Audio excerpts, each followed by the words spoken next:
দিদিমণি হাজির, কই কাকে পড়াতে হবে বলুন। হ্যাঁ দিদিমণি আসুন, এই যে আমার স্বামীকে। আলু পটল।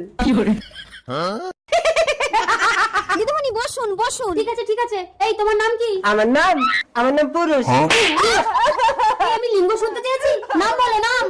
আপনি আমার একটা মাত্র স্বামীকে একদম মারবেন না। এই পড়ানোর সময় আদর দিলে ছাগল মানুষ হবে না, যান ভেতরে যান। ঠিক আছে খাবো, তুমি দাঁড়াও। এই বই খোল, লিঙ্গ বের কর, ধরবো। আপনি লিঙ্গ ধরবেন দিদিমণি? হ্যাঁ, ধরবো। দাঁড়ান, বোর কাছে শুনে আসছে। আগো দিদিমণি একটু ধরবে বলছে, বার করবো? আরে দিদিমণি যা বলছে তাড়াতাড়ি করো, নইলে কিন্তু মারবে। ঠিক আছে। হ্যাঁ? বউ, তাড়াতাড়ি ছুটে এসো, দিদিমণি অজ্ঞান হয়ে গেছে। আরে তাড়াতাড়ি জল আনো, অজ্ঞান হলো কি করে? দিদিমণি তো নিজেই বললো লিঙ্গ বার কর, ধরবো। আমি কি জানি দেখেই অজ্ঞান হয়ে যাবে? আরে তুমি কি লিঙ্গ বার করেছো? এই তো বইতে লিঙ্গ রয়েছে, তুমি বার করবে। ও, ওই লিঙ্গ বার করতে বলেছিল, আমি তো পুরুষ লিঙ্গ বার করেছিলাম।